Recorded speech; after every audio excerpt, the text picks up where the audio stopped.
예, 오늘 말씀 로마서 12장 마지막 부분입니다. 로마서 12장의 마지막 14절부터 21절까지 말씀, 14절부터 상고하겠습니다.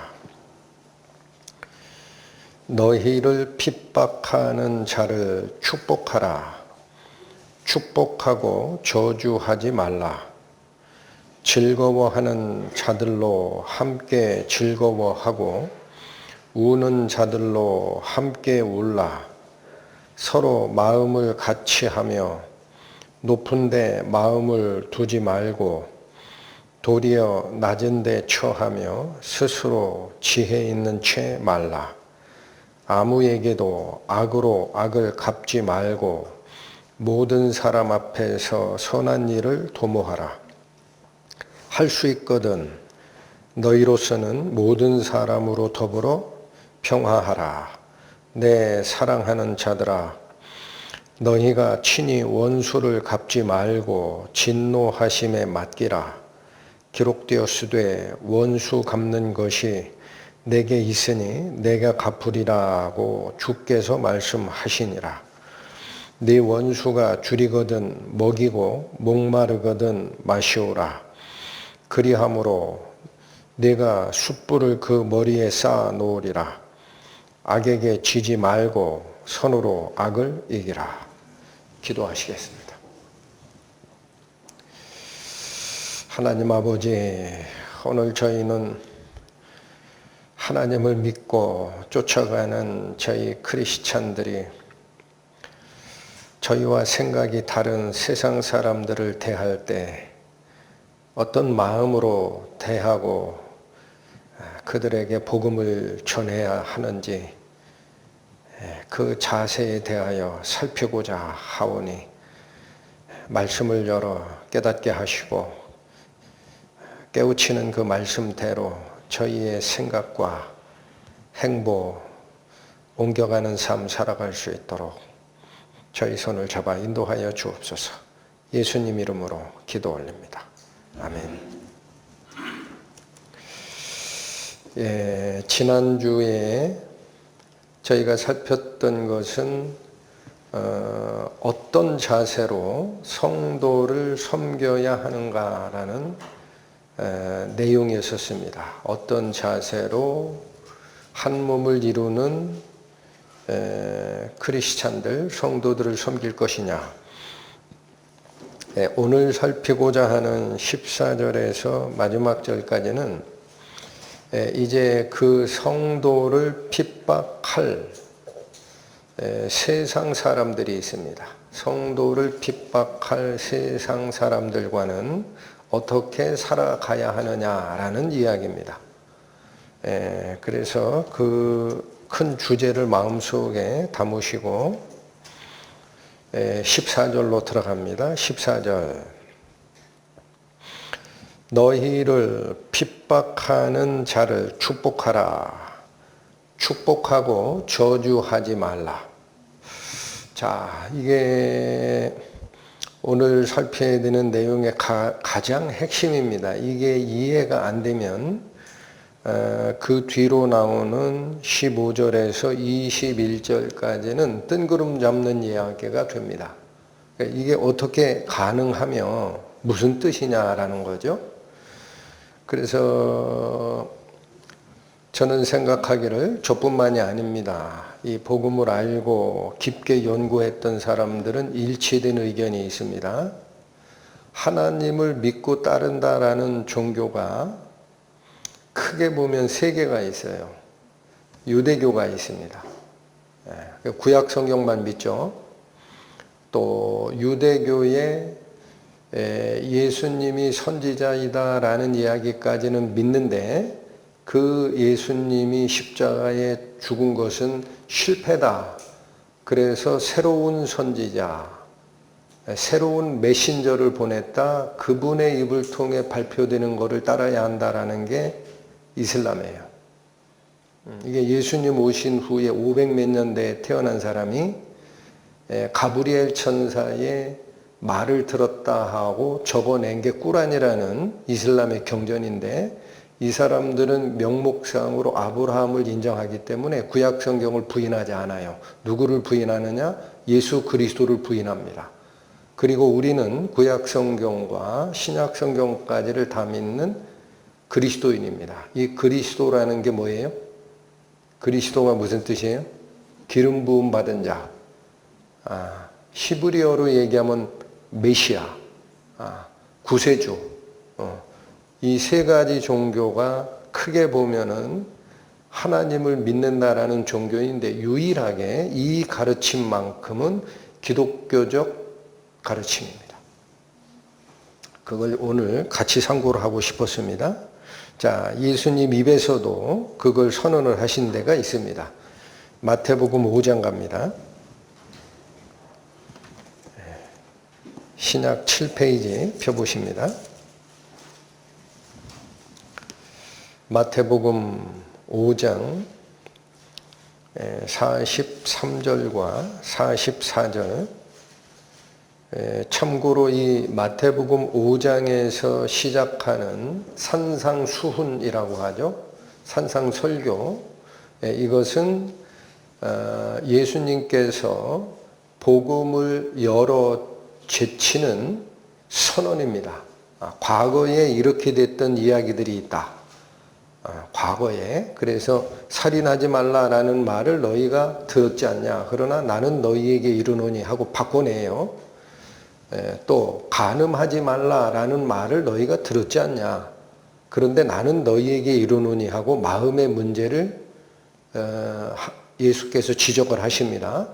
그리고 나서 오늘 선언하는 이 말씀이 구약 성경만을 쫓아가는 유대교와의 차이점입니다. 43절, 44절 같이 읽겠습니다. 두 구절을 같이 상고하겠습니다.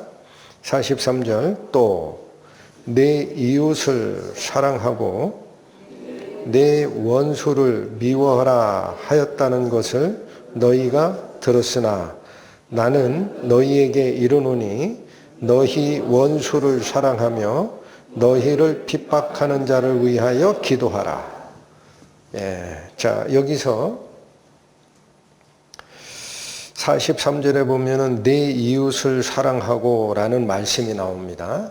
이 말씀은 레위기 19장에 있는 말씀인데 한번 가봅니다. 구약성경 175페이지.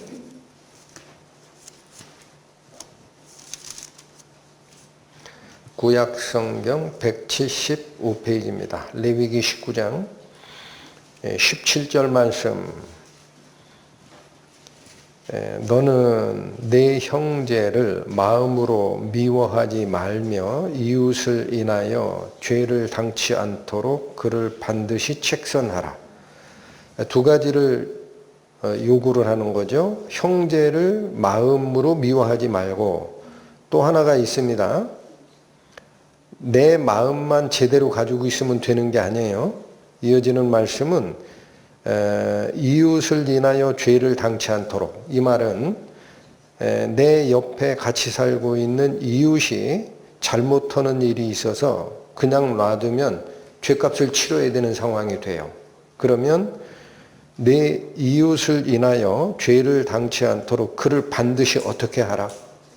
책선하라. 이게 한자인데 책이라는 것은 책망하다예요. 지적하라. 그래서 선하라. 지적해서 올바름으로 옮겨내도록 하라. 그러니까 하나님을 믿고 쫓아가는 이 크리스찬이라는 조직은 내가 다른 형제를 미워하지 않는 것으로 역할이 끝나는 게 아닌 겁니다. 뭐까지 해야 돼요? 그 다른 형제가 잘못된 길로 갈 때는 본책 많죠. 지가 알아서 하는 거지 뭐 하고 내비쳐두면 안 돼요. 가서 그거 잘못됐어 알려주고 바른 쪽, 선한 쪽으로 옮겨오라라는 얘기인데, 이어지는 18절. 원수를 갚지 말며 동포를 원망하지 말며 이웃 사랑하기를 내 몸과 같이 하라. 나는 여호와니라.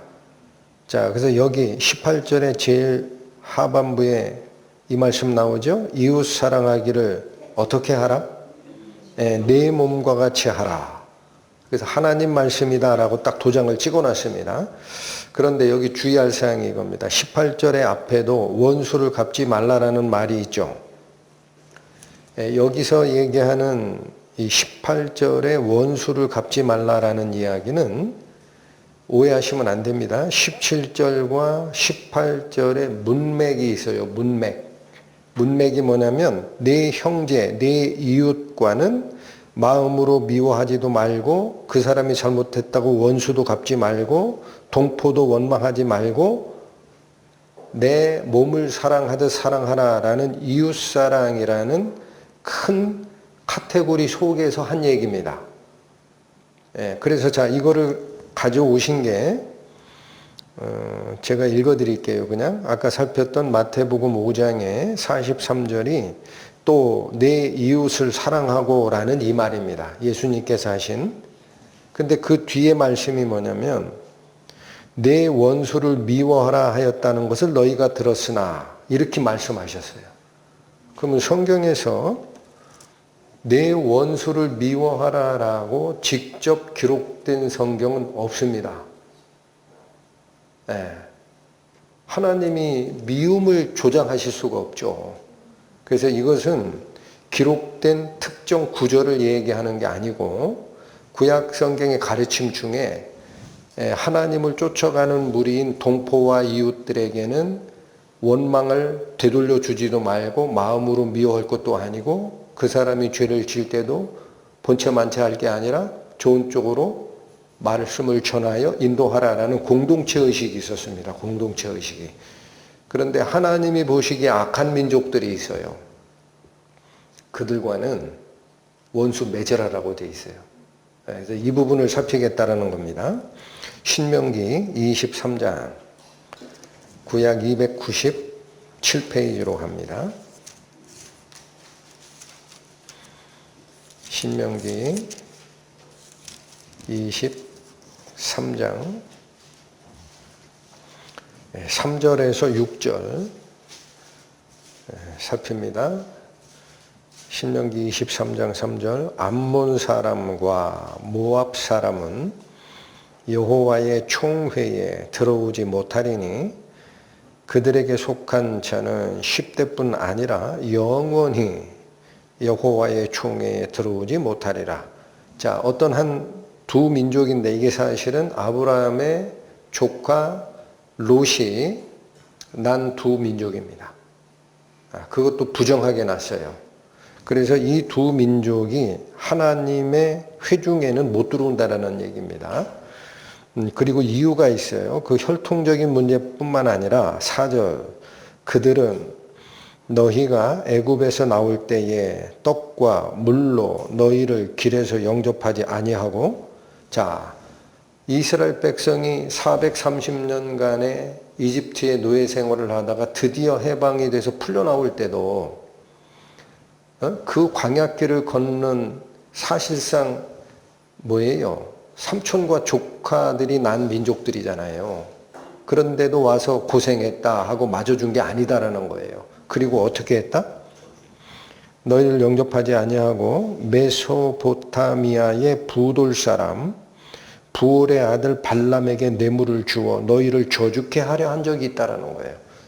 여러분 저희가 요즘에 성경 공부가 여길 나가요. 참 신기하게도 민수기.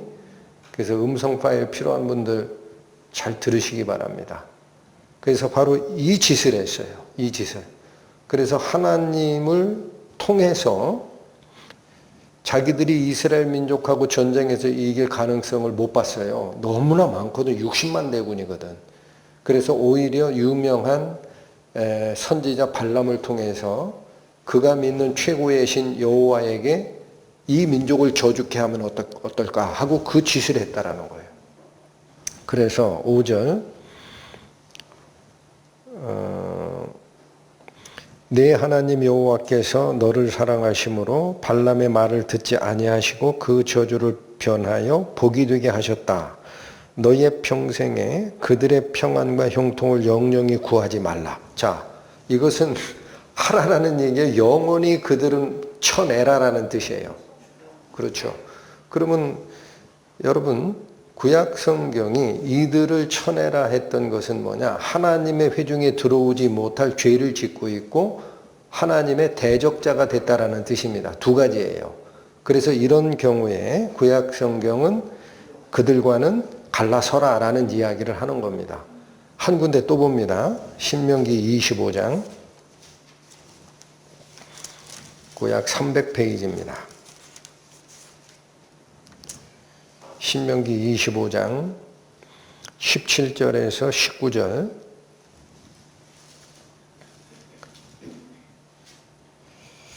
여기 또 다른 민족이 나와요. 너희가 애굽에서 나오는 길에 아말렉이 네게 행한 일을 기억하라. 자, 아말렉 족속이 있어요. 이들이 한 짓이 뭐냐 했더니 18절에 곧 그들이 하나님을 두려워하지 아니하고 너를 길에서 만나. 이것은 이스라엘 사람들이 광야를 통과할 때 그 뒤를 쫓아가서 그런 뜻이에요. 너희의 피곤함을 타서. 자, 그 수많은 백성들이 광야길을 걸어가는데 약한 자, 어린아이, 아낙네들 이 사람들 뒤에 쳐졌다라는 거죠. 근데 그 피곤함을 타서 내 뒤에 떨어진 약한 자를 쳤다라는 거예요. 그래서 이게 민족 간의 전쟁의 개념이 아니고 19절에 그러므로 내 하나님 여호와께서 내게 주어 기업으로 얻게 하시는 땅에서 내 하나님 여호와께서 너로 사면에 있는 모든 대적을 벗어나게 하시고 내게 안식을 주실 때에 다시 얘기하면 약속된 가나안 땅에 들어가서 정착한 후에라도라는 뜻입니다. 너는 아말렉의 이름을 천하에서 어떻게 하라? 도만할지니라. 아예 싹 지워버리라 이게요. 너는 잊지 말지니라. 이게 하나님이 선언한 하나님의 백성, 하나님의 사랑의 대상을 침범하는 자들에 대한 명확한 선였습니다. 그래서 이거를 뭐라고 얘기한 거예요? 다시 가세요. 이제 마태복음 5장 신약 7페이지 마태복음 5장 43절과 44절을 보시면 예수님 말씀이에요. 또 내 이웃을 사랑하고 내 원수를 미워하라 하였다는 것을 너희가 들었으나, 그러니까 뒤에 내 원수를 미워하라라는 것은 성경 말씀이 아니라 성경이 가리키는 방향이 그렇다는 얘기예요. 이해되죠? 아무하고나 어울리면 안 됩니다. 특히나 이 가나안 땅을 약속의 땅으로 하나님이 주신 다음에 하나님께서 명하는 게 뭐냐? 그 땅에 들어가거들랑 가나안에 살고 있는 7 족속이 있어요. 그들과는 결혼도 하지 말고 같이 살지도 말고 다 내쫓아라 그래요. 이유가 뭐냐? 같이 살다가는 그들이 저지르고 살고 있는 음행이 너희에게 침범이 될 거고, 그들이 모시고 살고 있는 이방신들이 너희들에게 들어와서 우상숭배가 있을 거다.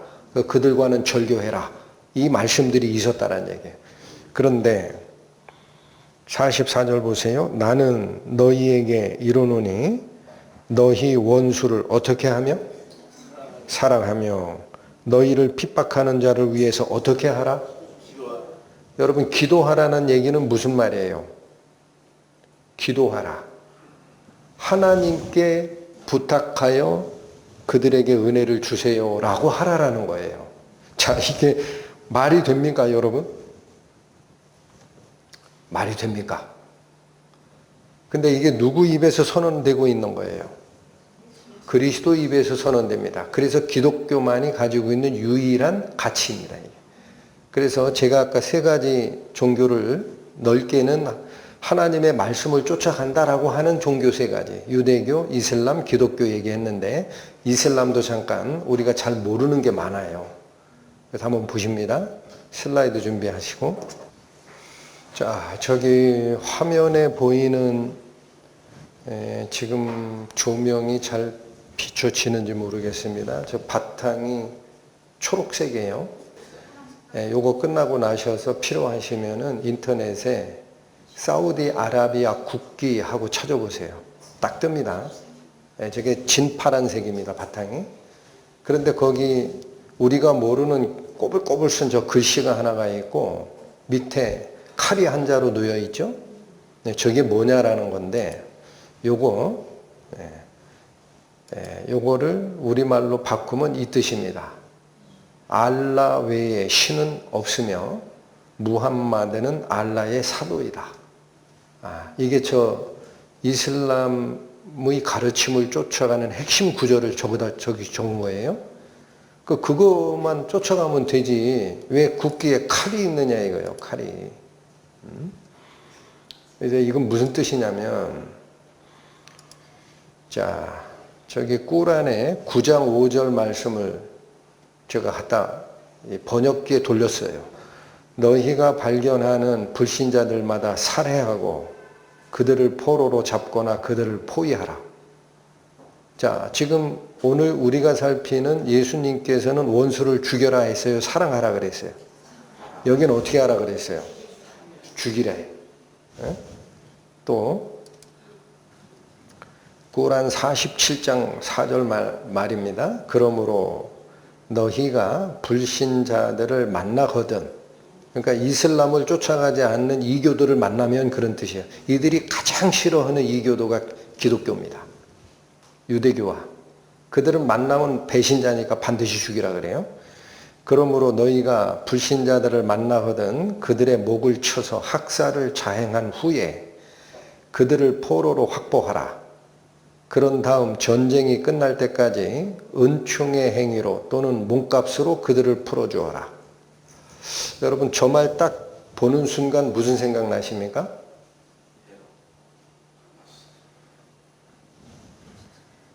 알-아크샤 홍수 사건 생각 안 나세요?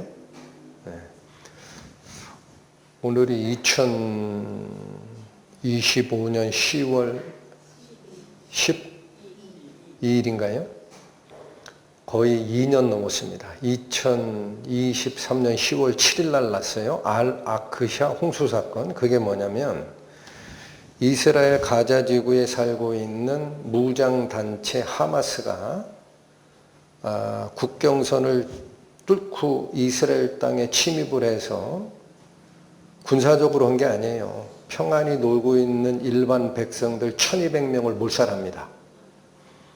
그 과정에서 죽은 자가 한 1200이고 부상자는 한 2000명 된다 그래요.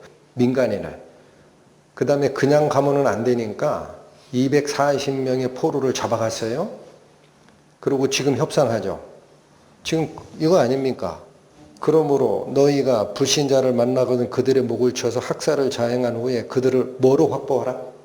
포로로 잡아오란 얘기예요. 이유는 그런 다음 전쟁이 끝날 때까지 은총의 행위로 네가 마음이 통하면 은혜를 베풀어 풀어주든지 또는 무엇으로 그들을 풀어주라? 네, 여러분, 그런 행위가 우리는 이해가 안 됩니다. 아무리 그렇다고 해도 어떻게 하나님의 말씀이라는, 물론 꾸란이 있지만 구약 성경을 믿는 이슬람이 저럴 수가 있느냐 하는데 저게 지침인 걸 어떻게 합니까? 그대로 한 거예요. 자, 그래서 지금 제가 설명드리고 싶은 핵심은 이겁니다. 오늘 다시 본문으로 돌아오십니다. 로마서 12장 14절에 너희를 핍박하는 자를 축복하라. 축복하고 저주하지 말라. 이 가르침은 사도 바울이 로마서에서 기록하고 있지만 그 가르침의 원뿌리는 우리가 조금 전에 살폈던 마태복음 5장에 있는 예수님의 선언이었습니다. 거기 뭐라고 돼 있었어요? 내 이웃을 사랑하고 내 원수를 미워하라 하였다는 것을 너희가 들었으나, 이 너희가 들었으나라는 이 표시는 구약 성경의 가르침이 그러했다라는 거예요. 이해하시죠? 그게 구약의 가르침이었다라는 거예요. 그런데 나는 너희에게 이르노니 너희 원수를 어떻게 하며? 사랑하며, 또 너희를 핍박하는 자들을 위해서 어떻게 하라? 기도하라. 그러니까 기독교의 가르침과 이슬람의 가르침은 정반대점에 있는 겁니다. 기독교적 가르침과 이슬람의 가르침만 정반대점이 있는 게 아니에요. 다시 정리할게요. 예수께서 말씀하시는 그 가르침이 이쪽에 있다면 나머지는 전부 반대쪽입니다. 나를 죽인 자는 내가 갚아야 돼요, 원수를. 근데 그거 하지 말라고 해요. 오히려 그들을 위해서 기도해 줘라. 자, 이게 뭘까? 여러분, 14절에 너희를 핍박하는 자를 축복하라, 축복하고 저주하지 말라 할 때 그 저주하다라는 단어 있습니다. 이 헬라어가 카타라우마이라는 이 단어인데, 우리는 저주하다라는 단어에 대해서 많이 사용도 안 하고 문서, 이 기록에도 별로 없어요. 그런데 성경을 깊게 연구한 분들이 내린 결론이 뭐냐? 이 저주하다라는 거는, 오늘 이걸 잘 기억하시기 바랍니다. 하나님께 기도하는 내용이에요. 잘 들으셔야 돼요. 저주는 어떻게 하는 거냐면 내가 아무리 악다구니 해도 소용이 없어요. 그 욕이에요. 그냥 욕. 그런데 이 저주라는 거는 하나님께 요청을 하는 겁니다. 어떻게 요청하는 거냐? 하나님께서 내려주시는 은혜가 있지 않습니까? 그런데 그 은혜 중에 저들에게 내려는 은혜는 내리지 마세요 하는 게 이 저주의 핵심이에요. 그러니까 무슨 말이죠, 이게? 우리가 저주라는, 성경적 저주라는 것도 잘 오늘 되새김질 하셔야 돼요. 저주라는 거는 다른 게 아닙니다. 하나님께서 은혜로 사람들 만드시고 자연을 만드시고 생명체를 만드시고 해를 비춰주시고 비를 내려서 먹을 걸 만드시고 하는 게 전부 하나님의 은혜입니다. 근데 그 은혜가 내려야 되는데 은혜가 내리지 않는 곳이 있어요. 그게 저주를 받는 곳이에요. 특히나 영적으로는 어떤 뜻이냐? 하나님께서 은혜를 내리셔야 되는데 하나님의 은혜를 거둬들이시면 그 지역은 중립지대로 남아있는 게 아닙니다. 이거 기회 있을 때마다 제가 말씀드리는 거예요. 나는 하나님 안 믿고 악한 것도 싫어. 나는 중립에 서 있을 거야. 라고 하는 생각은 사람 생각이에요. 그런 곳은 없어요. 하나님의 은혜가 취소된 곳, 하나님의 은혜를 거둬들인 그곳은 반드시 악이 거기에 자기 자리를 틀게 되어 있습니다. 그래서 하나님의 은혜를 거둬들이소서라고 기도를 하고 만약에 받아들여졌다 그러면 그 자는 어디로 들어간 거예요? 악의 소굴로 들어간 거예요. 그게 저주라는 뜻입니다. 그래서 이게 왜 이게 오늘 이 말씀을 어떻게 드릴까 제가 상당히 고민을 했어요. 분명히 구약 성경을 포함하면은 말씀을 쫓아간다. 하나님의 말씀을 쫓아간다라는 종교가 피상적으로 3개가 있는데 왜 기독교만큼만 이 가르침을 갖느냐 이거예요. 구약 성경에도 없다라는 얘기를 하신 거예요. 지금 잘 이해하시고 계시죠? 로마서 5장 43, 44절 예수님이 선언한 게 구약 성경에도 내 이웃은 사랑하라고 되어 있고 내 원수는 미워하는 게 맞다라고 되어 있다라는 얘기를 하신 거예요. 그러나 예수님이 오셔서 이걸 틀어셨어요. 어떻게 틀었어요? 아니다 얘들아. 이제부터는 내 원수를 사랑해야 돼. 그리고 그들을 위해서 기도해 줘야 돼. 이게 무슨 소리일까? 구약의 여호와 하나님과 신약의 성자 예수 그리스도 간에 생각이 다른 거야? 왜 그런 거야?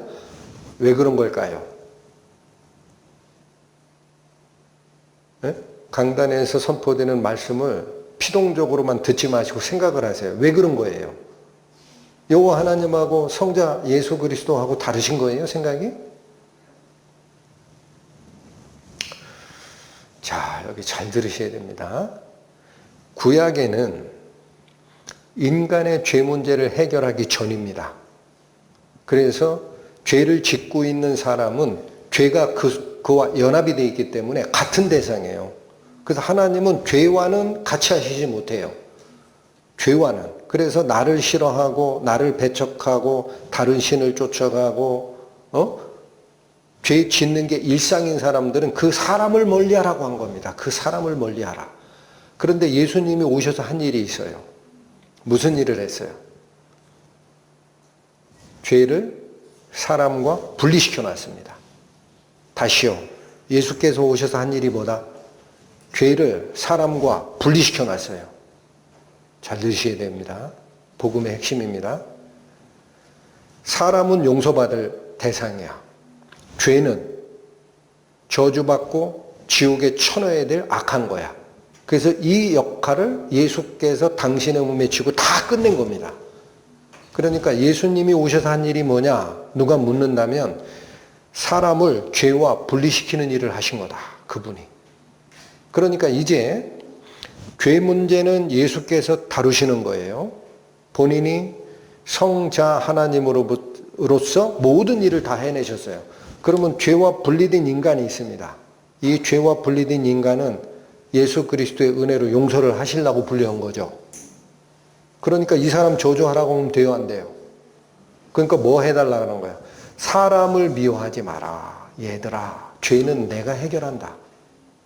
이거는 원래 하나님 아버지께서 구하고자 했던 원래부터 사랑하는 대상이었어. 그러나 죄가 연합이 되어 있기 때문에 구약 성경에서는 같이 멀리하라고 한 거지. 그러나 내가 와서 인간과 죄를 분리해 놓고 악한 것의 핵심체인 죄는 내가 해결을 했으므로 너희는 이 사람들을 보면 불쌍히 여기고 이 은혜를 깨닫게 해달라 기도하라. 바뀌는 겁니다. 누구밖에는 이 말씀을 못 하시느냐? 그 일을 직접 해내신 예수님밖에는 아무도 그걸 선언할 수가 없어요. 그래서 여러분 다시 한번 갑니다. 요한복음 5장. 요한복음 5장 신약 150페이지 펴보십니다. 21절, 22절 봅니다. 요한복음 5장 21절 아버지께서 죽은 자들을 일으켜 살리심같이 여기 아버지는 누구 얘기하시는 거죠? 하나님 아버지. 성부 하나님. 아버지께서 죽은 자들을 일으켜 살리심같이 아들도 자기의 원하는 자를 살리느니라. 여기 아들은 누구예요? 성자 예수님이에요. 그러니까 21절의 전반부는 생명의 주관자 하나님의 권위를 얘기하는 겁니다. 그런데 후반절은 뭐냐면 성자 예수 그리스도도 똑같은 권위를 가졌다라는 거예요. 22절 아버지께서 아무도 심판하지 아니하시고 심판을 다 누구에게 맡기셨다? 자, 그러면 권한 행사 누가 할 거냐라는 거예요. 하나님 아버지도 생명의 주관자이시기 때문에 죽고 살리는 일을 다 하실 수 있어요. 그런데 성자 예수께서도 똑같이 생명의 주관자가 되셔서 죽고 살리는 일을 다 주관할 수 있어요. 누가 행사해야 돼? 라는 거예요. 누가? 성자 예수 그리스도의 일이 완성이 된 다음에는 아버지 하나님께서 아들에게 넘긴 겁니다. 네가 행사해라. 이걸 모르니까 난리가 나는 거예요. 이게 맞니 저게 맞니. 자, 한 번 더 봅니다. 밑으로 가셔서 26절 가세요.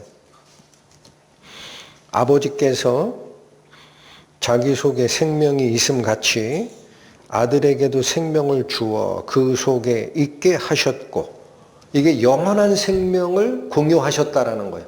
그래서 여러분, 사람으로 나신 예수님이지만 십자가에 못 박혀 몸에 지니고 있던 피와 물을 100% 쏟아낸 겁니다. 심장만 박동이 중지된 게 아니에요. 그럼 우리 의학적으로 사람이 가지고 있는 피의 3분의 1 이상이 출혈이 나면 죽게 돼 있잖아요. 근데 예수님은 십자가상에 달려서 이 압박받다 심장이 파열해서 죽는 게 십자가형이거든요. 노마병정이 죽었나 확인하느라 여기 창으로 찔른 통에 횡격막 우이라고 가정을 합니다. 학자들이.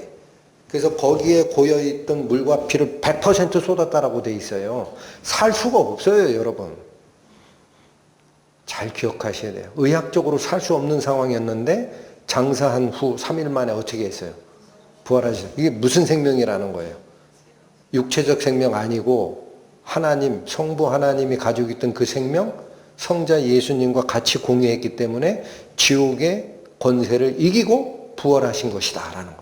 그래서 26절이 그 뜻입니다. 아버지께서 자기 속에 생명이 있음 같이 아들에게도 생명을 주어 그 속에 있게 하셨고, 27절 또 인자됨을 인하여 심판하는 권세를 주셨느니라. 자, 여기 잘 보십시오. 위에서 22절 보세요. 둘 다 사람을 살려내는 능력이 있지만 22절 아버지께서 아무도 심판하지 아니하시고 심판을 다 아들에게 맡기셨다라는 표현이 있었죠. 그런데 밑에 오니까 27절에서는 이유가 나옵니다. 왜 성부 하나님이 성자 예수께 심판의 권세를 넘기셨느냐? 왜 넘겼다고 나옵니까? 인자됨을 인하여 넘겼대요. 인자됨이 뭐예요? 여기 다시 보세요. 거룩한 하늘에 성부 하나님도 계시고 성자 하나님도 계신데 이 성자 하나님께서 지상에 퍼진 인간의 죄 문제를 해결하시러 두 분이 상의한 다음에 아들이 온 거예요. 그런데 어떻게 해야 인간의 죄 문제가 해결되느냐? 인간의 몸과 인간의 피를 가지고 태어나야 됩니다. 이유는 하나님이 정한 법칙이 있기 때문에 피 흘림이 없은즉 사함이 없느니라. 신이 와서는 피를 못 흘리거든. 그래서 사람의 몸을 하고 이 땅에 오신 것, 그게 인자됨을 인하여라는 뜻이에요. 네, 이걸 조금 더 살핍니다. 인자됨이 어떻게 됐단 얘기냐? 빌립보서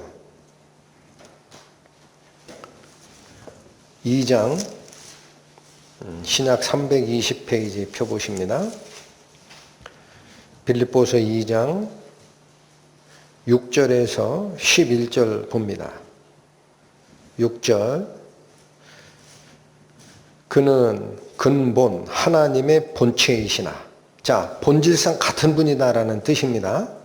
하나님과 동등됨을 취할 것으로 여기지 아니하시고, 원래는 성부 하나님과 본질상 같은 영광을 누리시던 하나님이었는데 그 권한을 취할 것으로 여기지 아니하시고 라는 뜻은 영광을 잠시 보류하시고 라는 거예요. 7절 오히려 반대로 자기를 비워 영광의 그릇을 다 비워 쏟아냈습니다. 종의 형체를 가져. 이게 뭐예요? 사람이에요. 사람과 같이 되었고. 이해가 되세요? 영광의 하나님이 그 영광의 그릇을 다 비워버리고 종의 형체인 사람과 같이 되어서 오셔서 8절 사람의 모양으로 나타나셨음에. 이게 누굽니까? 말씀이 육신이 되어 우리 가운데 거하셨던 예수 그리스도 성자 하나님입니다. 나타나셨음에 자기를 낮추시고, 자, 마찬가지예요. 영광을 보류하고 내려온 이유는 가장 낮은 자가 된 겁니다. 가장 낮은 자. 이 세상에서 예수 그리스도보다 낮아진 자가 없어요. 낮추시고 죽기까지 복종하셨으니, 이 뜻은 누구 뜻이었기 때문에 복종했다라는 표현을 씁니까? 성부 하나님의 뜻이었기 때문에 그래요. 그래서 복종하셨으니 곧 어떻게 함이라? 십자가에 죽으심이라. 이러므로 이 일 때문에 그래요. 그래서 사람의 몸을 쓰고 이 땅에 오셨기 때문에 심판하는 권세를 아들에게 넘겼다라는 게 요한복음의 표현이라면 빌립보서의 이 표현은 더 자세하게 푼 겁니다. 하늘에 계신 성자 하나님이 인간 모습을 하고 태어나면은 그게 고난을 행사할 만한 일이냐? 아니라는 거예요, 여러분. 그게 아니고 얘기해요. 착각하지 말고 인간 모습을 하고 오셔서 어떻게까지 했다? 십자가에 죽으신 것이 바로 완성된 역사의 완성이다. 그래서 어떻게 하느냐? 10절 하늘에 있는 9절 갑니다. 이러므로 하나님이 이 성부 하나님이에요. 그를 지극히 높여 모든 이름 위에 뛰어난 이름을 주사 하늘에 있는 자들과 땅에 있는 자들과 땅 아래에 있는 자들, 이거는 영적 세계의 존재들이든 3차원 공간 세계의 존재들이든 죽어있는 세계의 존재들이든 간에 이런 뜻입니다. 그러니까 이건 피할 수 없어요. 하나님의 통치가 미치는 모든 우주 영역에서 그 뜻입니다. 모든 무릎을 누구의 이름에 꿇게 하셨어요? 예수의 이름에 꿇게 하시고 모든 입으로 예수 그리스도를 주라 시인하게 합니다. 이제는 아버지 하나님을 섬기듯이 누구를 섬겨라? 아들 예수 그리스도의 은혜를 섬겨라. 그래서 결국은 죽고 사는 문제, 누가 열쇠를 가지고 열었다 닫았다 할 수 있습니까? 요한계시록 1장 갑니다. 신약 399페이지 요한계시록 1장 10절에서 19절까지 봅니다.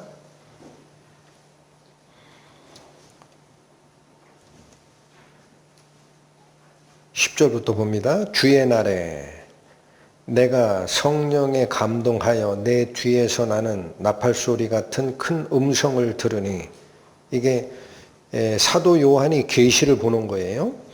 11절 가로되 너 보는 것을 책에 써서 에베소, 서모나, 버가모, 두아디라, 사데, 빌라델비아, 라우디게아 7 교회에게 보내라 하시기로.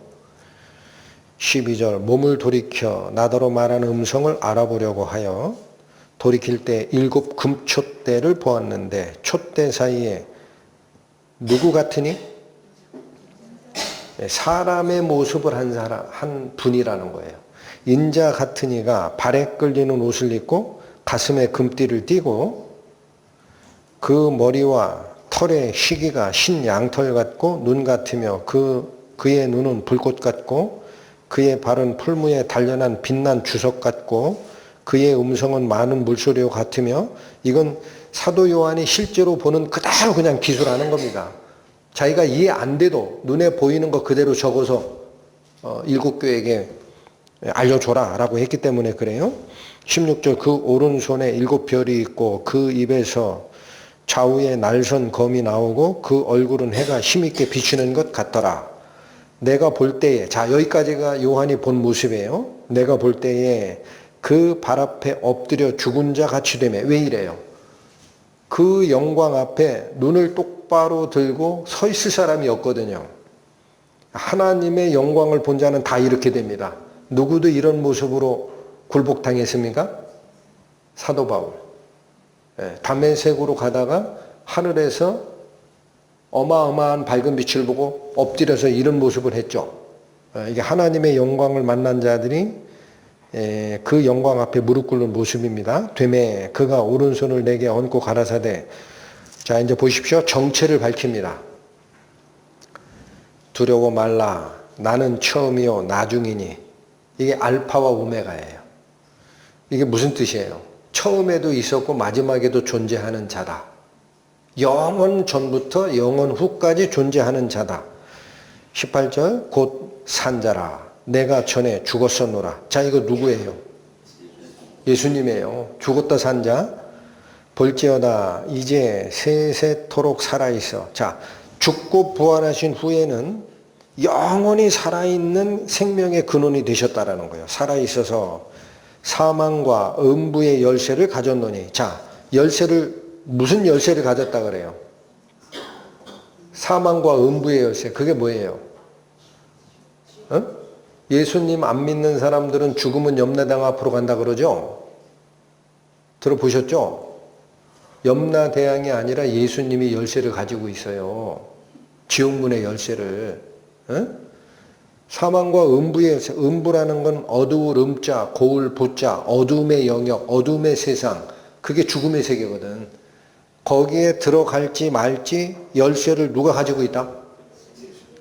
그러니까 예수께서 너는 이 사망의 어둠의 세계에 들어가지 말고 빛의 세계, 하늘의 세계로 가라라고 선택할 권한이 누가 가진 거예요?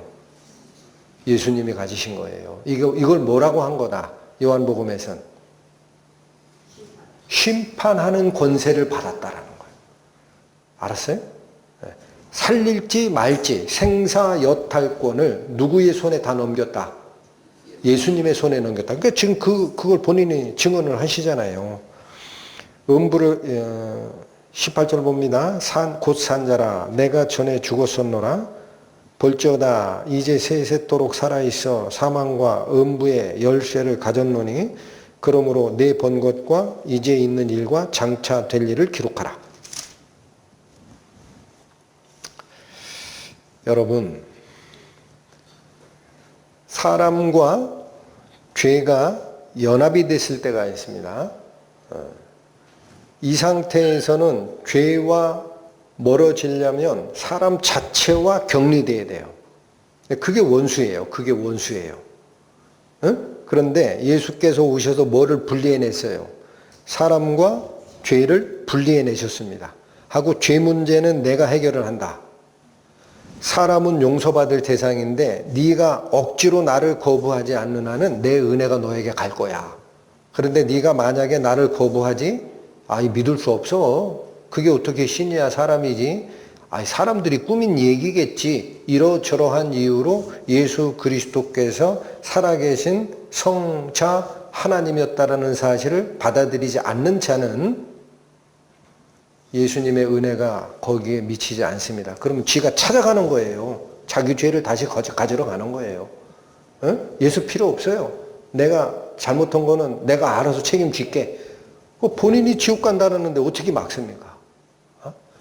그래서 자 여기 오늘 깊이 있게 상고하려는 게 이 내용이었어요. 로마서 12장 14절에 너희를 핍박하는 자를 축복하라. 축복하고 저주하지 말라라고 했던 이 가르침은 바울의 가르침이 아니었다. 누구 말씀이었다? 예수님 말씀. 예수님 말씀에 마태복음 5장에 어떻게까지 했어요? 너희 원수를 사랑하며 너희를 핍박하는 자를 위하여 기도하라 그랬습니다. 그래서 실제로 예수님은 자기를 잡아 죽이는 십자가에 못 박고 있는 그들에게 저주를 퍼붓지 않고 용서를 구했습니다. 보십니다. 누가복음 23장. 누가복음 23장 신약 138페이지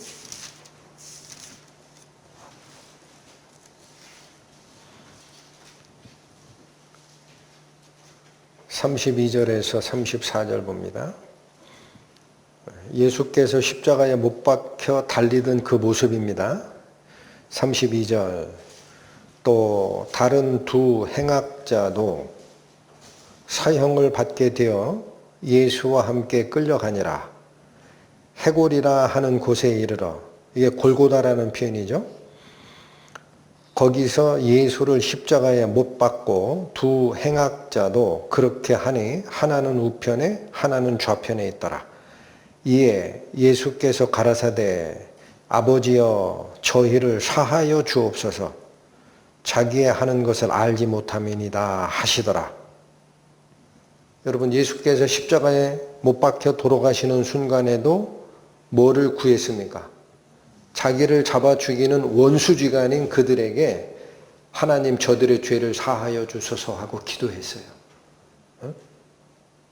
그런데 여러분 이게 구약 성경에 메시아가 오면 그렇게 할 거야 라고 예언되어 있다라는 사실도 보셔야 됩니다. 이사야 53장 가세요. 이사야 53장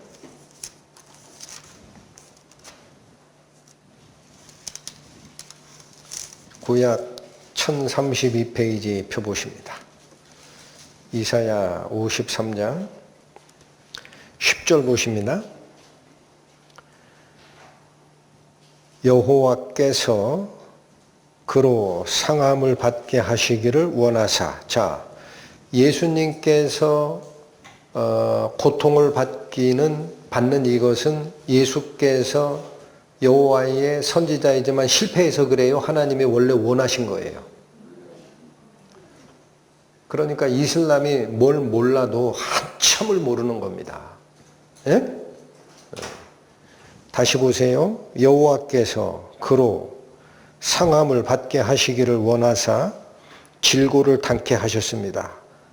상함과 고통을 스스로 짊어지도록 하셨어요. 어디까지 이런 고통을 당해야 되느냐? 이어집니다. 그 영혼을 무엇으로 드리기에 이르면 그러면 여러분 여기서 영혼이라는 건 생명이에요. 생명. 에? 생명을 제물로 드린다라는 거는 죽어야 되는 거죠. 그러니까 이 상함과 질고를 닦는 것은 고문받는 정도가 아니에요. 자기 생명을 제물로 드려서 죽어야 된다라는 거예요. 제물로 드리기에 이르면 그가 그 씨를 보게 되면 이 씨는 자손입니다. 예수님의 생명으로 거듭난 사람들이 나온다라는 거예요. 예? 그래서 여러분 구약 성도이든 신약 성도이든 관계없습니다. 하나님의 시간표에서는 동시로 봅니다. 예수님의 생명력인 예수 그리스도의 성령의 영향력으로 거듭나지 아니한 자는 예수의 씨가 아니에요. 예수 씨가 아닙니다. 여러분. 생명을 받아야 되는 거예요. 그 씨를 보게 되며 그 날은 길 것이요. 이거 영원하다라는 뜻이에요. 영원할 것이요. 또 그의 손으로 여호와의 뜻을 어떻게 하리로다? 그러면 여기 보십시오. 이사야 53장에 바로 여기 기록된 이 하나님의 일을 하러 이 땅에 오시는 이분이 죽어야 하나님의 뜻이 성취된다고 하지 살아서는 안 된다고 하죠. 이 말이 그 뜻인 거 알고 계시죠? 에? 그가 자기 영혼을 속건제물로 드리기에 이르러야, 즉 죽어야, 죽고 나서 부활한 생명력인 예수님의 생명력, 성령의 생명력을 통해 그 후손들이 나올 거고 그때 가서야 여호와의 뜻을 성취하는 일이 있다라는 거예요. 조금 더 갑니다. 12절 가세요. 이러므로 내가 그로 존귀한 자와 함께 분깃을 얻게 하며, 여기서 나라는 주어는 여호와 하나님이에요. 하나님이 뭐를 죽었다 살아나는 이분에게 줍니까? 존귀한 자와 함께 분깃을 얻게 한다라는 것은 가장 존귀한 권력을 주겠다라는 겁니다. 이 말이. 그래서 아까 빌립보서에서 뭐라고 했어요? 십자가에 죽으시고 나서 하나님께서 하늘에 있는 것들이나 땅에 있는 것들이나 땅 아래에 있는 모든 것들로 예수의 무릎 앞에 무릎을 꿇게 하시고 주로 섬기게 하셨느니라. 이 권한을 주는 거예요. 그래서 12절 다시 봅니다. 이러므로 내가 그로 존귀한 자와 함께 분깃을 얻게 하며 강한 자와 함께 탈취한 것을 나누게 하리니, 이는 자 왜 이런 권한을 넘기느냐? 그가 자기 영혼을 버려 어디에 이르게 하며? 이제 분명해졌죠. 앞에서는 영혼을 속건제물로 드리기에 이르면 자기의 후손을 보게 될 것이다 그랬어요. 근데 여기는 영혼을 버려서 어디에 이르게 하며? 그쵸, 죽어야 되죠. 사망에 이르게 하며. 그 다음 문장이 잘 보세요. 범죄자 중 하나로 헤아림을 입었음이라. 아까 누가복음에서 우리 봤듯이 예수께서 십자가에 달리실 때 행악자 둘, 살인자 둘도 예수님의 우편과 좌편에서 같이 달려 죽었죠. 그렇죠. 그러니까 그 십자가형의 사형 선고를 받는 자들은 다 누가 되는 거예요? 여기 있는 것처럼 범죄자예요, 범죄자. 근데 그 가운데 누가 서 계신 거예요? 십자가에 달리신 예수님이. 그러니까 범죄자 중 하나처럼 달려 죽었다라는 거예요. 달리게 하며 범죄자 중 하나로 헤아림을 입었음이라. 그러나 눈에 보이는 건 그런 모습으로 죽을 거다. 근데 그러나 실상은 어떻다?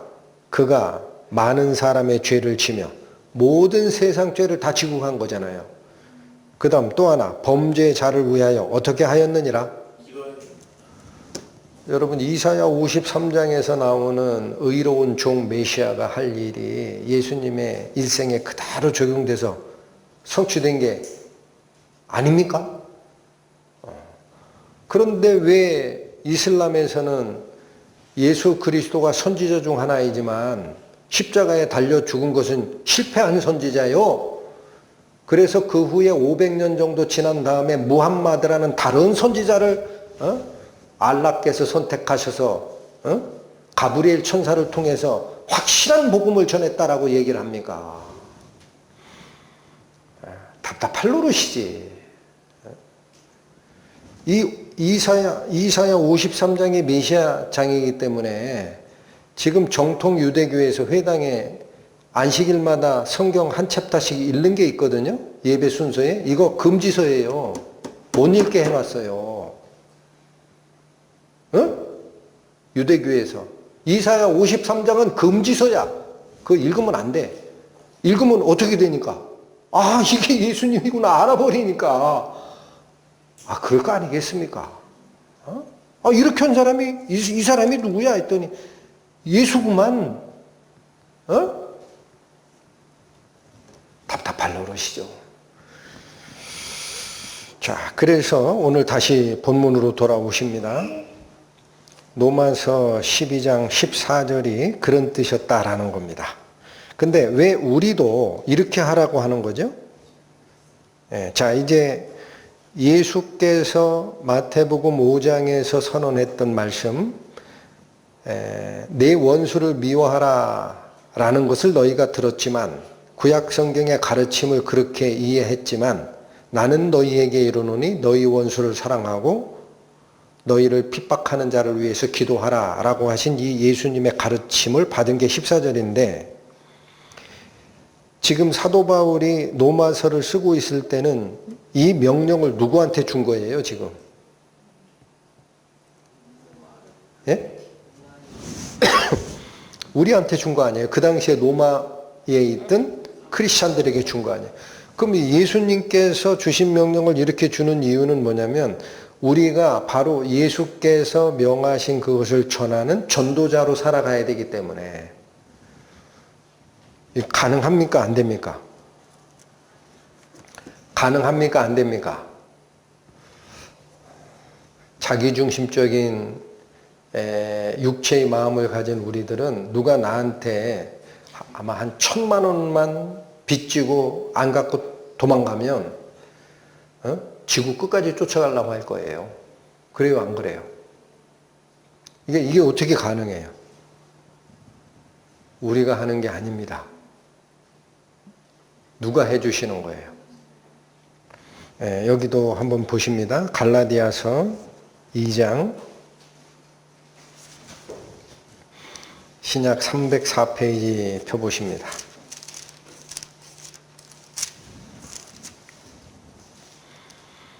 갈라디아서 2장 20절 보십니다.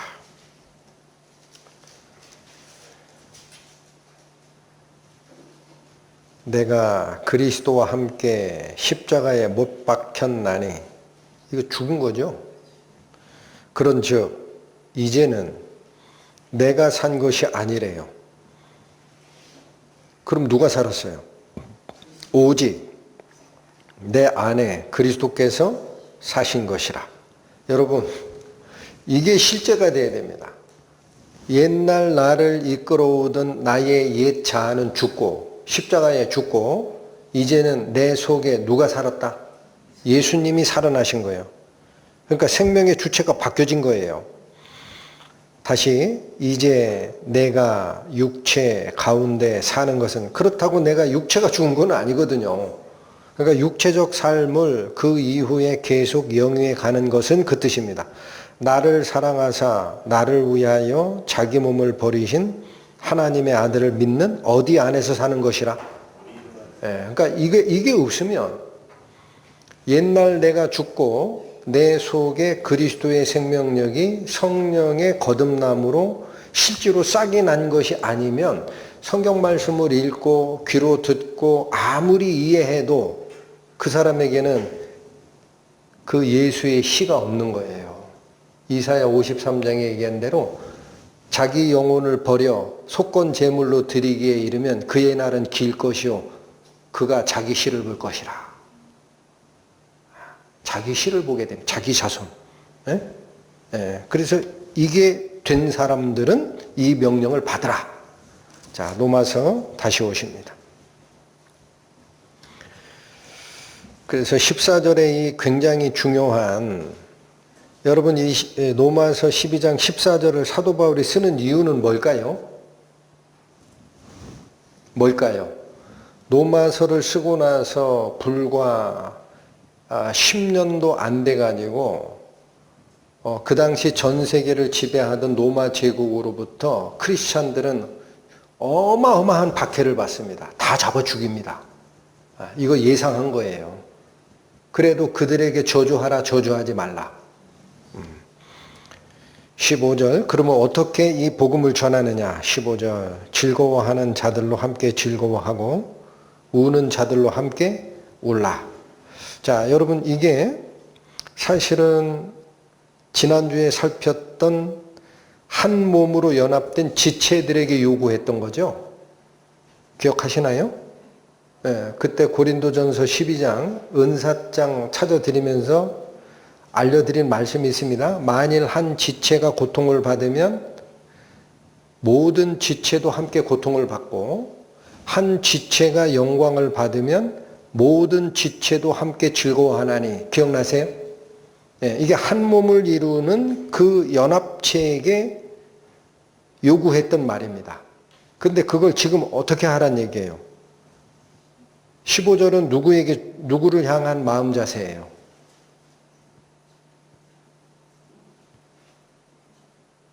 지난주 말씀하고 이번 주 말씀이 뭐가 달라요?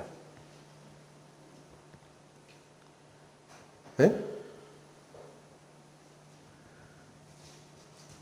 지난주 말씀까지는 한 몸을 이루는 은사, 크리스찬 내에서의 삶의 자세고, 14절부터는 우리를 핍박하는 자를 위한 삶의 자세라고요. 대상이 바뀌었다고요, 지금.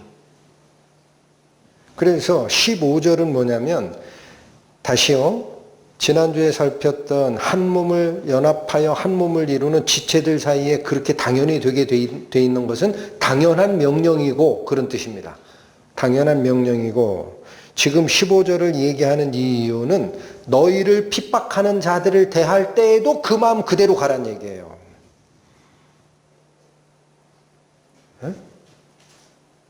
그들에게도 그들이 즐거워하면 같이 즐거워해주고, 그들이 슬픔에 우는 상태가 되냐?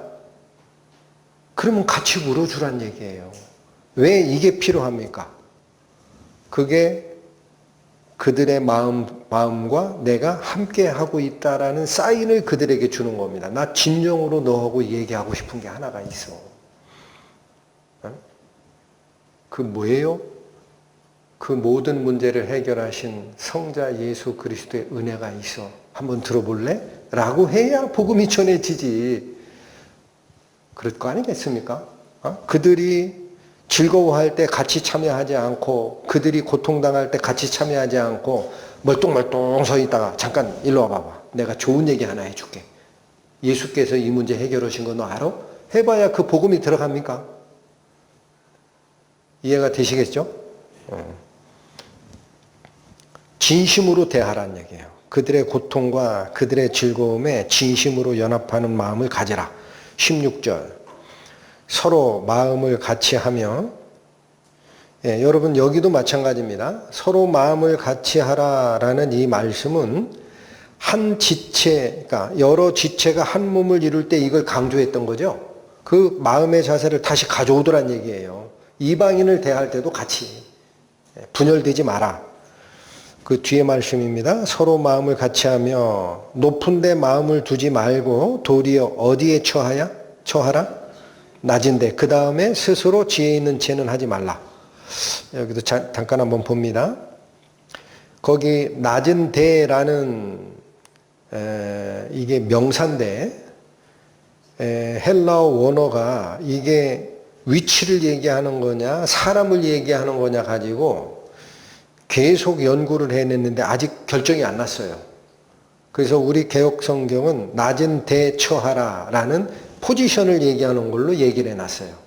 그런데 우리 한글 성경 중에 우리 거 빼고요, 새번역, 공동번역, 흠정역 성경 전부 다 낮은 사람이라고 바꿨습니다.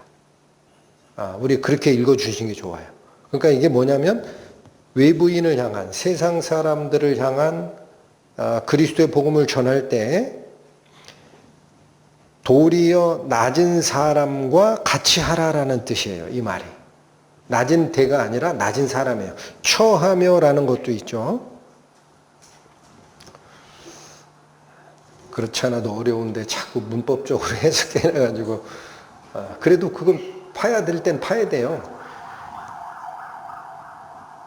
낮은 데라고 해놨기 때문에 네 포지션을 그쪽으로 내려라 라고 처하며 라고 지금 번역을 해놨는데 이 처하다라는 이 단어도 있죠. 원래 뜻은 처하다가 아니에요. 이끌리다예요. 그러니까 낮은 데 처하며 라는 이것을 다른 우리 한글 세번역이나 공동번역이나 이런 데서는 뭐냐면 낮은 사람과 같이 사귀고 어울려라 라고 되어 있습니다. 그게 복음 전하는 자세예요. 그러면 왜 부자들에게는 관심을 쏟지 않는 거죠? 복음 전하지 말란 얘기가 아닙니다. 하나님의 마음이 그 마음이었다라는 겁니다. 구약 성경 읽어보시면 하나님이 누구에 대해서 애달파하세요? 보호받지 못할 자, 고아와 과부와 그죠? 헐벗는 자 이들에게 하나님이 마음을 쏟았잖아요. 그러니까 우리도 세상 사람들하고 어울릴 때 저 사람은 돈이 많아. 그러니까 저 사람하고 어떻게 좀 어울리다가 복음 전천해 볼까? 또는 저 사람은 성공했네. 저 사람은 많이 배웠네. 하고 거기와 어울리려고 하지 마세요. 여러분 성경 말씀은 말씀대로 받으셔야 됩니다. 오히려 누구에게 복음을 전할 기회가 있는 거예요. 비천한 자에게 같이 어울리라는 거예요. 마음이 그들에게 이끌려 가라 이거예요. 저 사람 불쌍한데 저 사람 어떻게 해서 하나님 복음을 전할까? 이렇게 생각해야 복음이 전해지지. 세상적으로 잘난 사람, 똑똑한 사람, 돈 많은 사람하고 같이 어울리려고 그러면 복음이 전해집니까 그게? 그러니까 여러분 교회에서 크리스찬들은 있죠.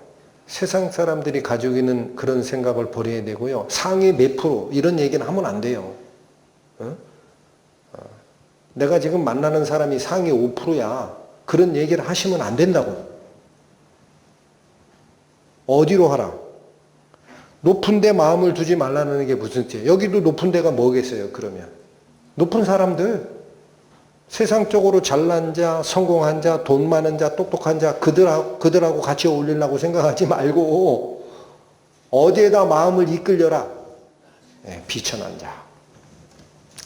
이것도 꼭 마음에 간직하시는 하루 되시기 바랍니다. 17절 갑니다. 아무에게도 악으로 악을 갚지 말고 모든 사람 앞에서 선한 일을 도모하라. 자, 여러분 이 같은 얘기가 지금 오늘 본문에서 4번이 강조가 됩니다. 14절 다시 가세요. 너희를 핍박하는 자를 축복하라. 축복하고 저주하지 말라. 14절이 강조한 거는 저주하지 말라예요. 그런데 17절로 오니까 이게 어떻게 바뀌느냐. 아무에게도 악으로 악을 갚지 말고 모든 사람 앞에 선한 일을 도모하라. 여기서 모든 사람은 형제자매예요. 세상 사람도 포함한 거예요. 그렇죠. 그러니까 17절로 오니까 그 사람들이 너에게 구체적인 악을 행한 게 있다 하더라도 악을 되갚아 주려고 하지 말아요. 이게 어떻게 또 바뀌느냐. 19절 가보세요. 내 사랑하는 자들아 너희가 친히 원수를 갚지 말고 진노하심에 맡기라. 아예 여기선 뭐를 금했습니까? 되갚아 주는 거 하지 말래요. 원수 갚으려고 하지 말래. 그렇다고 원수가 안 갚아지는 게 아니거든. 내가 안 해도 누가 한다 이거예요. 진노하심에 맡기라가 뭐예요? 이어집니다. 기록되었으되 원수 갚는 것이 내게 있으니 내가 갚으리라 하고 주께서 말씀하시니라. 그러니까 원수 갚는 일은 누가 하는 걸로 맡겨버리라. 이건 간 쓸개 다 빼놓으란 얘기인데 가능할라나 모르겠어요. 자, 다시 한번 보세요. 죄에 물들어 살던 사람들이 예수님이 오셔서 한 일이 딱 이거라는 거예요. 사람과 죄를 분리시켰어요. 그리고 이 죄를 본인이 다 짊어지고 처리를 끝내셨어. 그래서 너희들이 할 일은 이게 아직 분리가 안 된 그 사람들을 위해서 기도해 주는 거고, 그 다음에 너희가 할 일은 이 잘못된 행동에 대한 저주나 이것은 예수 그리스도께서 하실 일이다. 너희는 뭐만 해라. 그 영혼들을 그리스도의 복음 앞으로 이끌어내는 선한 일에만 집중하라. 자, 21절 결론이 어떻게까지 갑니까? 악에게 지지 말고 선으로 악을 이기라. 4번을 강조한 이유가 뭐죠? 저주하지 마라. 악을 되갚지 마라. 또 보복은 하나님께 맡기라. 결론. 선으로 악을 이기라. 이게 무슨 말이에요? 여기 다시 한번 보세요. 아까 제가 이 저주하다라는 단어가 성경을 깊이 있게 연구한 분들의 말씀에 따르면 뭐다 그랬어요? 하나님께서 내려주시는 은혜가 있다 그랬어요. 그럼 하나님께서 내려주시는 은혜 중에 내가 보기에 저놈은 하나님의 은혜를 받으면 안 돼. 그러면 그 사람을 딱 지목해가지고 하나님 쟤한테 내려주는 은혜는 주시 마소서라고 하는 게 저주라고 그랬어요. 그죠? 그런데 이게 의미적으로 그런 거고, 저주라는 그 카타라우마이라는 이 헬라어는 문맥적 뜻은 있죠. 낮은 곳으로 떨어뜨리다라는 겁니다. 그게 저주입니다. 밑으로 떨어뜨리다예요. fall down이에요. fall down. 영어적으로 얘기하면. 그런데 지금 저주하지 마라라고 하면서 로마서 12장 14절에서 21절까지 끌고 가는 이 전체 맥락을 보면은 저주하지 말고 어떻게 하라는 얘기예요? 축복하고 기도해 주라는 얘기죠. 그러니까 이거는 밑으로 끌어내리란 얘기예요? 위로 올리란 얘기예요? 자, 그래서 여러분 리처드 로워라는 아직 살아계신 분이에요. 리처드 로워라는 이분이 위로 떨어짐이라는 책을 썼어요. 말이 안 되죠. fall down이 저주입니다. 밑으로 끌어내리는 게. 근데 여기 오늘 본문에서 우리가 성경을 통해서 가르침 받는 거는 걔가 아무리 너하고 원수 줬다고 해도 밑으로 끌어내리라 위로 올리라. 그렇죠? 그래서 그분이 쓴 책이 위로 떨어짐이에요. 근데 이분이 이 말씀을 딱 한마디로 요약한 굉장히 유명한 말을 남겼어요. 뭐냐? 나쁜 것에 대한 최선의 비판은 더 좋은 것을 실천하는 것이다. 한 번 더 할까요? 나쁜 것에 대한 최선의 비판은 더 좋은 것을 실천하는 것이다. 맞대응하지 말라는 거예요. 악을 악으로 갚다 보면 보복이 서로 커집니다. 17절이 그런 뜻입니다. 다시 보십니다. 아무에게도 악으로 악을 갚지 말고 모든 사람 앞에서 선한 일을 도모하라. 자, 18절 할 수 있거든 너희로서는 모든 사람으로 더불어 평화하라. 자, 18절이 얘기하는 게요. 여기 할 수 있거든이라는 이건 100% 된다는 얘기입니까? 가능하면 하라라는 얘기입니까? 가능하면. 그 왜 그러냐?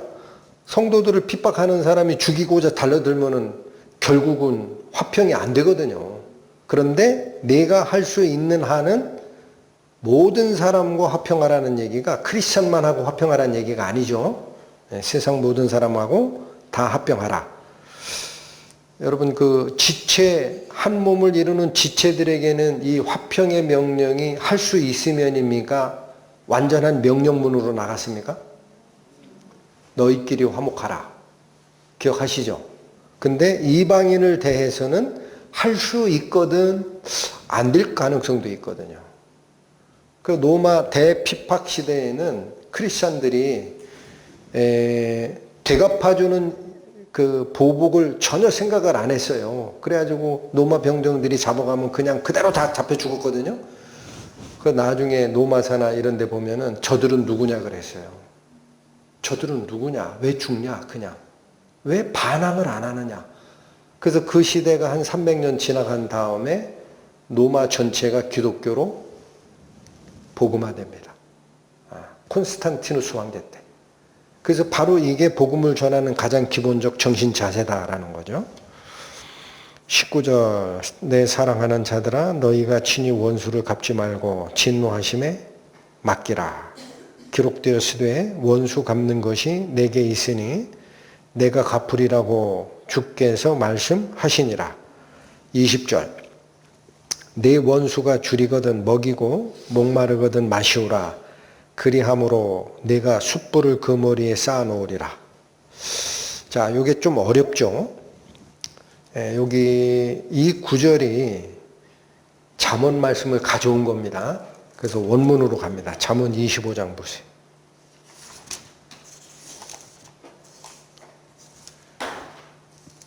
구약 937페이지 보십니다.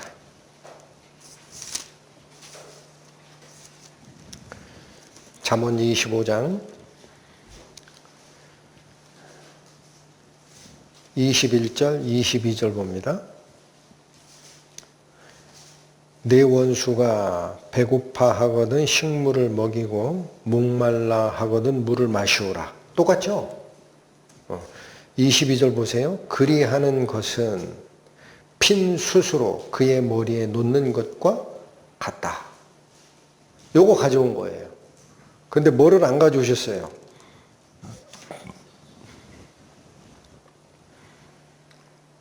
22장 후반절 안 가져왔죠. 자, 여기 22절 다시 보세요. 그리하는 것은 핀 숯으로 그의 머리에 놓는 것과 일반이요. 여호와께서는 내게 뭐를 주시리라? 상을 주시리라. 자, 그래서 요거 안 가져왔는데, 그래서 로마서 12장 20절만 보면 원수에게 오히려 은혜로 되갚아주는 그것이 숯불을 그 머리에 쌓아놓는 것이리라 하고 딱 끝냈어요. 그래서 이게 지금도 마찬가지입니다. 이 주석가들이 반으로 갈라져요. 어떻게 갈라지느냐? 그렇게 하면 위에 원수 갚는 것이 내게 있으니라는 그 19절의 말씀대로 하나님이 걔에게 벌을 내릴 거야. 이렇게 번역하는 경우가 있어요. 그런데 오늘 이 문장이 원래 있었던 잠언 25장의 21, 22절에 가보니까 22절 끝에 뭐가 인용이 안 된 게 있어요. 이렇게 하면 하나님이 너에게 뭘 주실 거야? 상을 주실 거야. 그러면 원수 갚는 것을 끝냈다고 하나님이 우리에게 상 주시나요? 아니지.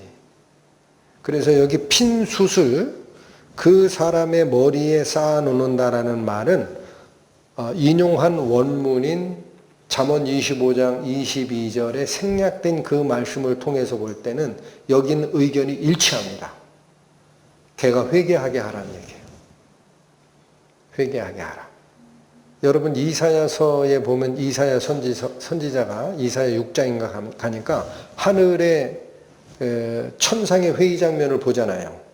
그리고 나서 뭐라 그래요? 내가 입술이 부정한 자로 입술이 부정한 백정 중에 거하면서 거룩하신 여호와 하나님을 배웠으니 나는 죽었도다 할 때 하나님이 어떻게 해결하시죠? 천산을 시켜가지고 하늘의 제단 옆에 있는 핀 숯을 부직갱이로 찝어다가 입을 대죠. 그러고 뭐라 그래요? 이 숯이 내 입에 닿았으니 내가 정하여졌느니라 하죠. 그래서 잠언 25장 22절을 통해서 우리가 알 수 있는 것은 이거는 그 사람 죄를 받게 하느라고 네가 참았으니까 하나님이 상 준다. 그건 문맥이 안 맞는다라는 거예요. 어떻게 한 거예요? 회개시킨 거예요. 회개시키는 일을 하는 거다라는 얘기예요. 그러니까 자 여기 보십시오. 제가 앞에서부터 너를 핍박하는 자를 저주하지 말라. 저주하지 말고 어떻게 하라 돼 있어요? 14절에 축복하라. 이 말씀이 기독교의 유일한 가치다라고 제가 설명을 드리면서 구약 성경을 믿는 이 나머지 유대교와 이슬람은 아직 이게 없다라는 말씀을 드린 적이 있습니다. 기억하시죠?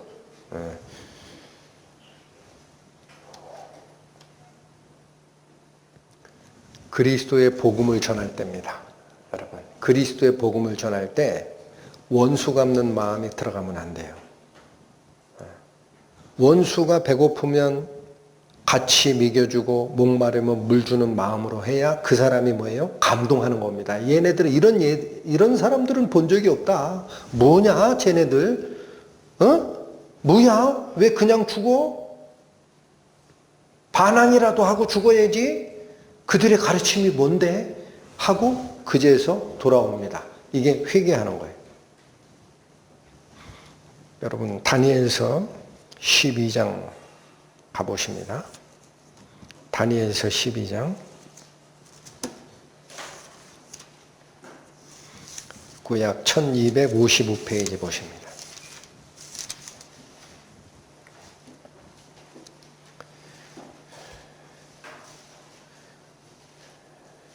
2절 3절 말씀 봅니다. 이게 마지막 세상의 마지막 때에 일어날 일들을 기록한 부분인데 2절 땅의 티끌 가운데서 자는 자 중에 많이 깨어 영생을 얻는 자도 있겠고, 이게 생명의 부활이죠. 또 수욕을 받아서 무궁히 부끄러움을 입을 자도 있을 것이며, 여러분 구원받지 못한 자는 육체가 소멸되는 게 아니에요. 심판의 부활이 있어요. 그래서 그들도 영원히 살아납니다. 그런데 뭘 위해서 살아나는 거냐? 영원한 생명과 영광을 위해서 산 게 아니라 부끄러움 때문에 살아요. 이게 갈라진다라는 거고, 3절 보십니다. 지혜 있는 자는 궁창의 빛과 같이 빛날 것이요. 후반절 잘 읽어주십시오. 많은 사람을 옳은 대로 돌아오게 한 자. 이게 뭐예요? 죄인을 회개시킨 자들이죠. 많은 사람을 옳은 대로 돌아오게 한 자는 별과 같이 영원토록 비추리라.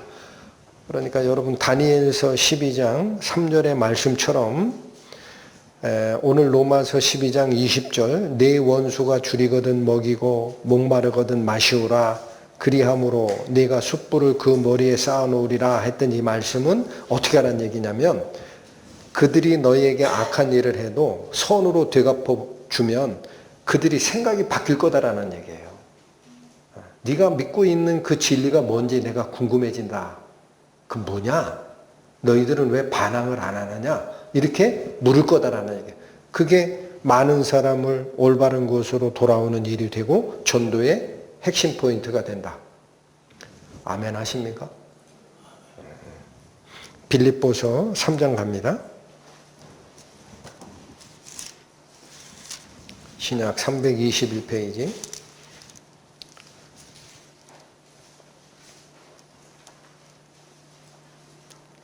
빌립보서 3장 3절 보십니다. 하나님의 성령으로 봉사하며. 자, 그래서 지금 이 봉사하며 이게 바로 섬기는 일이고, 이게 여러 지체가 연합하여 그리스도의 몸된 교회를 만들어가는 과정인데, 이 섬김에 하나님의 성령이 역사하지 아니하면은 겉껍데기만 남습니다. 여기 그렇게 설명을 하는 거예요. 하나님의 성령으로 봉사하며 그리스도 예수로 자랑하고 육체를 신뢰하지 아니하는 우리가 곧 할례당이라. 우리가 마음의 할례를 받은 무리들이라는 거죠. 7절로 갑니다. 그러나 무엇이든지 내게 유익하던 것을 내가 그리스도를 위하여 다 해로 여길 뿐더러. 그러니까 이게 플러스 마이너스가 있어요. 손익 계산하는 거예요. 여기 해로라는 것은요, 그 영어로 이게 상처를 받았다라는 게 아니라 손해, 로스예요, 로스. 앞에 유익하다는 이건 뭐야? profit.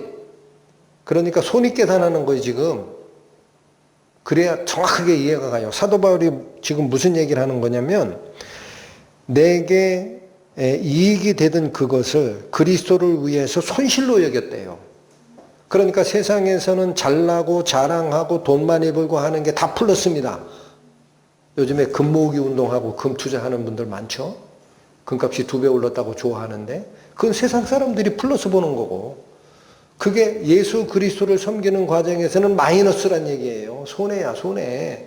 이렇게 생각을 하고 그 뜻입니다. 이제 확실해졌어요? 8절 또한 모든 것을 손해로 여김은, 자, 예수님 말고는 다 손해라는 거예요. 뒤에 나오는 말씀 보세요. 내 주 그리스도 예수를 아는 지식이 가장 어떻게 하기 때문이라? 네, 여기서 고상하다라는 건 고결하다라는 거예요. 그러니까 보십시오. 취직을 위해서 세상 지식사, 직장에 들어가서 승진하기 위해서 다른 또 경험사, 또 누구 밑에 들어가서 월급 받는 사람 아니면 내 사업하는 사람이라면 내 사업을 위해서 인맥 쌓아, 기회 포착해, 그 다음에 어떻게 종업원들을 쓸지, 어느 때 돈을 투자할지 이런 노하우를 잔뜩 쌓아서 나의 플러스 요소를 하나씩 쌓아가다 성공합니다. 그게 사도 바울 입장에서는 다 뭐라는 거죠? 예수 그리스도 섬기는 과정에서 그거 다 로스, 손해야, 손해. 내 시간만 낭비했어.